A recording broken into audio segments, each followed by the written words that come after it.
Hello everyone, welcome to our new video. Assistant Professor in Electrical and Electronics Engineering. അതായത് engineering കോളേജുകളിലുള്ള assistant professor തസ്തികയിലേക്കുള്ളത് electrical and electronics engineering ട്രിപ്പിളിയിലുള്ള ഒരു പരീക്ഷ നടത്തിയിട്ടുണ്ടായിരുന്നു. അതിൻ്റെ ഷോർട്ട് ലിസ്റ്റ് പബ്ലിഷ് ചെയ്തിട്ടുണ്ട്. സോ അതിൻ്റെ കുറച്ച് ഡീറ്റെയിൽസ് നോക്കിയാലോ. യെസ്, സോ അതിൻ്റെ കാറ്റഗറി നമ്പർ 724/2021.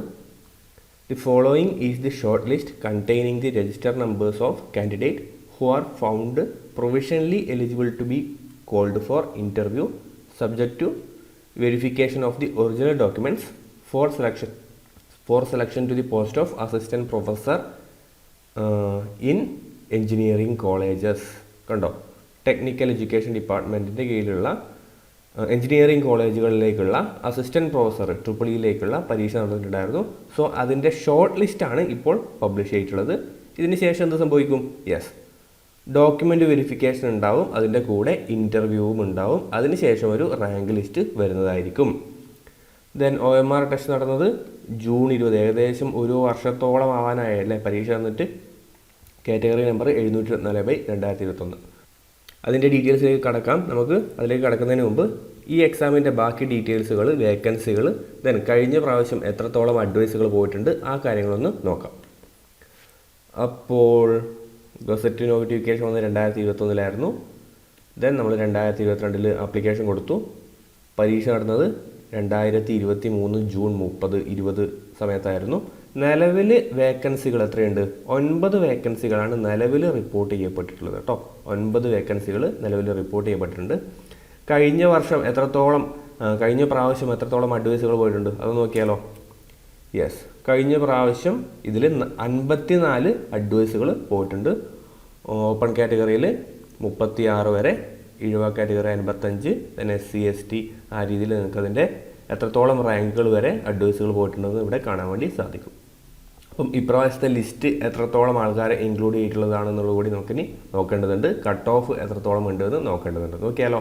യെസ്, അപ്പോൾ ഇപ്രാവശ്യത്തെ ലിസ്റ്റ് നോക്കുന്ന സമയത്ത് നിങ്ങൾക്ക് കാണാം മെയിൻ ലിസ്റ്റിൽ ഏകദേശം 54 എത്ര പേരാണ്?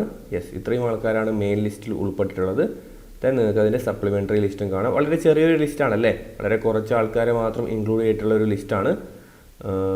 നിലവിലെ വേക്കൻസികൾ, റിപ്പോർട്ടഡ് വേക്കൻസി 9 ആണ്. അതുകൊണ്ട് തന്നെ അവർ ഇൻക്ലൂഡ് ചെയ്യാനുള്ള സാധ്യത വളരെ കുറവാണ്. കൂടുതൽ ആൾക്കാരെ ഇൻക്ലൂഡ് ചെയ്യാൻ സാധ്യത വളരെ കുറവാണ് കേട്ടോ. 58 പേരാണ് മെയിൻ ലിസ്റ്റിൽ ഉള്ളത്. 58 പേര് മെയിൻ ലിസ്റ്റിലുണ്ട്. കഴിഞ്ഞ പ്രാവശ്യം 54 ആൾക്കാർക്കായിരുന്നു അഡ്വൈസുകൾ പോയിട്ടുണ്ടായിരുന്നത്.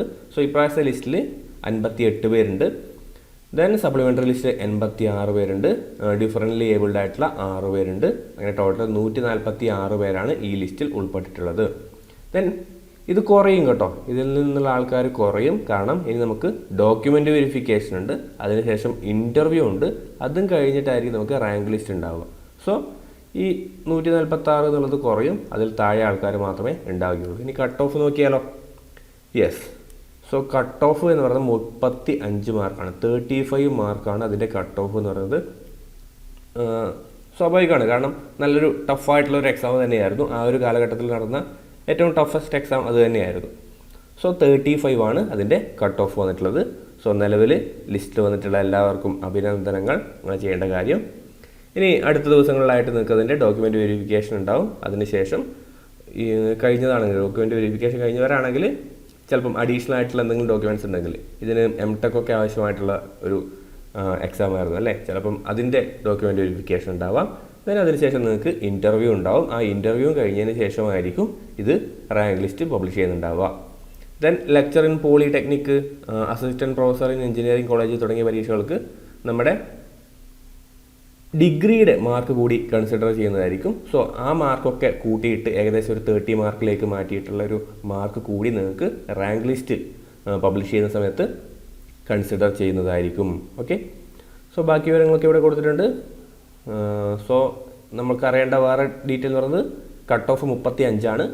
മെയിൻ ലിസ്റ്റിൽ നിലവിൽ 58 പേര്, സപ്ലിമെൻ്ററി ലിസ്റ്റിൽ 82 പേര്, ടോട്ടൽ 146 പേരാണ് ഈ ലിസ്റ്റിൽ ഉൾപ്പെട്ടിട്ടുള്ളത്. ഓക്കെ ആണല്ലോ. യെസ്, സോ അത്രയും കാര്യങ്ങൾ മാത്രമേ ഉള്ളൂ.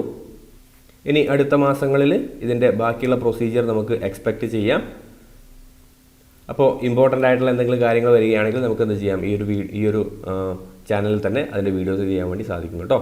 സോ ആദ്യമായിട്ട് കാണുന്നവരാണെങ്കിൽ ഈ ചാനൽ ഒന്ന് സബ്സ്ക്രൈബ് ചെയ്യുക.